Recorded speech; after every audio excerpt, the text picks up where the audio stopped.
नमस्कार दोस्तों, मैं आपका अपना नवनीत रांगी। आप सभी दर्शकों का नवनीत स्पोर्ट्स यूट्यूब चैनल पर स्वागत है। जी हाँ दोस्तों, आज हमारे साथ भारतीय बढ़ती हुई युवा खिलाड़ी हमारी बड़ी बहन शेफाली। तो शेफाली जी, सबसे पहले आपको हमारा नमस्कार और साथ के साथ अपने यूट्यूब चैनल पर स्वागत है। नमस्ते भैया, मैं सभी का नमस्ते करता हूँ। तो शेफाली जी, आपने खेल की शुरुआत कब और कहाँ से की? मैं निरानी पढ़ती थी पहले हॉस्टल में, तो मेरी कुश्ती की शुरुआत वहीं से हुई थी। अभी मेरे को 7-8 साल हो गए। मैं छोटाम स्टेडियम में मेरे को 3-4 साल हो गए यहाँ पे आए हुए। तो शेफाली जी, आपके कोच कौन रहे हैं जिन्होंने आपको कुश्ती के दाव सिखाए हैं? अभी तो फ़िलहाल मैं मनदीप को साहब को ही सपोर्ट करूँगी, क्योंकि उन्होंने ही मुझे यहाँ से बढ़ाया है। मेडल वगैरह मेरी सारी अचीवमेंट यहीं से गई हैं। वैसे तो मैं वहाँ पे निरानी में हॉस्टल में पढ़ने के लिए गई थी, लेकिन मुझे नहीं पता था वहाँ से मैं ऐसे गेम करते हुए निकलूँगी। तो यहीं से शुरुआत हुई मेरी छोटाम स्टेडियम से।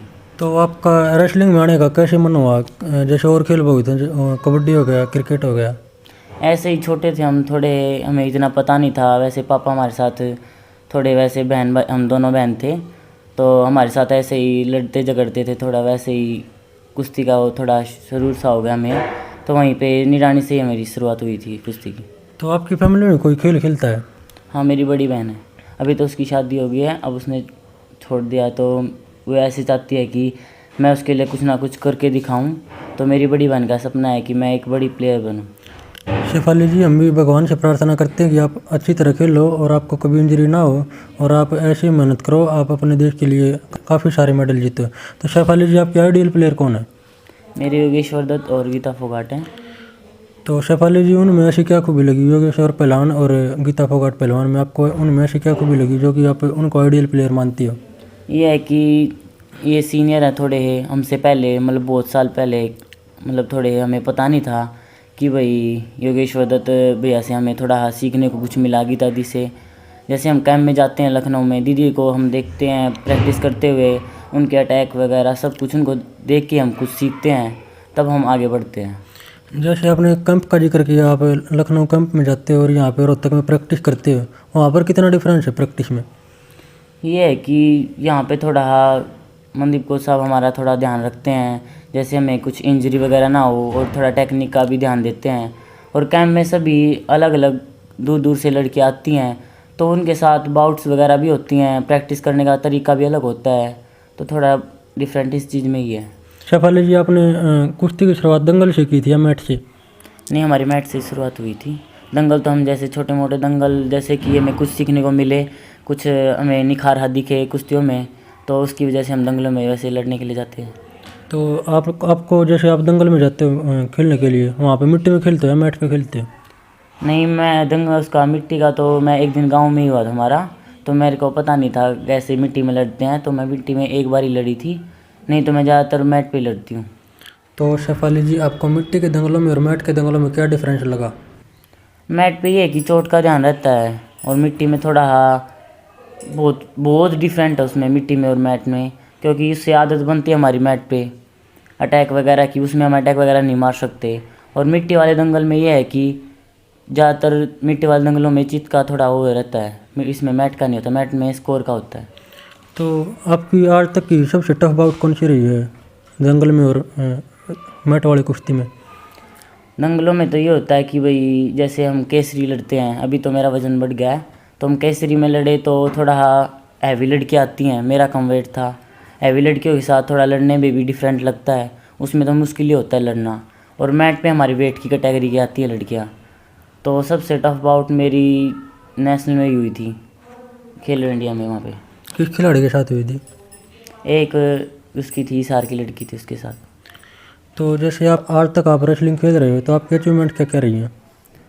पहले तो कैडेट नेशनल पार्टिसिपेट हैं, तो मैं वहाँ पे निगरानी करती थी। और फिर मेरा जूनियर नेशनल में ब्रॉन्ज मेडल था।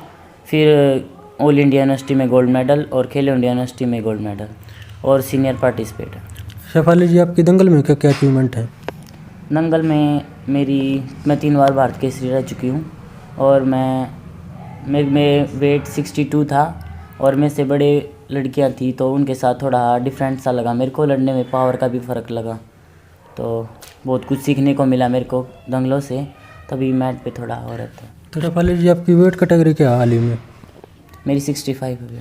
तो शेफाली जी, आप जूनियर नेशनल भी खेले और सीनियर नेशनल भी, आपको दोनों टूर्नामेंटों में क्या डिफरेंस लगा?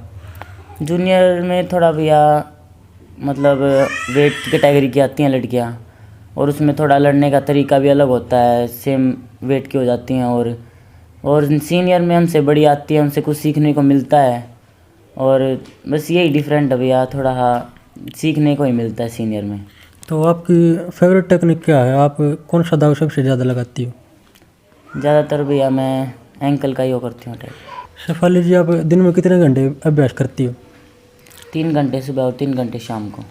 तो शेफाली जी, आप डाइट में क्या क्या लेते हो? जैसे हर खिलाड़ी को डाइट की ज़रूरत होती है, सुबह से शाम तक प्रैक्टिस करते हैं तो थक जाते हैं, तो रिकवरी के लिए क्या क्या क्या डाइट लेती हो? भैया हम प्रैक्टिस पे अमीनो वगैरह BCA लेके जाते हैं, और घर पे आके बादाम वगैरह और प्रोटीन लेते हैं, और खाना पीना ही चलता है, फ्रूट वगैरह। शेफाली जी, आप खेलते हुए खिलाड़ी को इंजरी भी आ जाती है, क्या आपको कभी खेलते हुए या फिर अभ्यास करते हुए इंजरी आई है? हाँ भैया, मेरे शोल्डर में पेन था, वहाँ पे सीनियर नेशनल में हुआ था मेरे को चोट, वहाँ पे मेडल चूक गया था मेरा, तो वहाँ से मेरे को चोट लगी थी कंधे में। तो शेफाली जी, जैसे आपको इंजरी आई है, तो जैसे खिलाड़ी को इंजरी आ जाती है, फिर डिमोटिवेट हो जाते हैं, खेल छोड़ देते हैं, आपको उस समय किसने मोटिवेट किया? मनदीप कोच साहब ने और मेरे घर वालों ने बहुत सपोर्ट किया मेरे को। तो जैसे इंजरी को रिकवरी करने के लिए जैसे रेस्ट की ज़रूरत होती है, तो आपको किन किन चीज़ों की ज़रूरत पड़ी? तो भैया मैं पहले चोट लगी मेरे को, फिजियोथेरेपी के पास गई, फिर वहाँ पे आइसिंग वगैरह ये करती थी, एक्सरसाइज से ही मेरा थोड़ा कंधा ठीक हुआ है, अभी नॉर्मल हूँ, अभी ज़्यादा वो नहीं है मेरे कंधे में। तो जो हमारे भाई बहन हैं या फिर हमारे जो दर्शक हैं हमारी वीडियो को देख रहे हैं, आप उनको क्या संदेश देना चाहती हो? मैं तो यही संदेश देना चाहूँगी कि आज के टाइम पे लड़कियाँ किसी से कम नहीं है, लड़की लड़कों के बराबर है। तो जो भी लड़कियाँ घर पे हैं उनको बिठाओ मत, पढ़ाओ लिखाओ सब कुछ कराओ, जो उसका एम है उसका पूरा करवाओ। घर वालों से यही कहना चाहूँगी कि लड़की आज के टाइम पे बहुत कुछ है, वो अपना कुछ करना चाहती है, अपने पैरों पे खड़ा होना चाहती है, तो उसको सपोर्ट करो और घर वालों को भी कहो। तो शेफाली जी, आपने इतना अच्छा संदेश दिया, जो कि हमारे भाई बहन और जो उनके अभिभावक हैं उनको इतनी अच्छी जानकारी दी, इसके लिए आपका बहुत बहुत धन्यवाद। थैंक यू भैया। जय हिंद, जय भारत।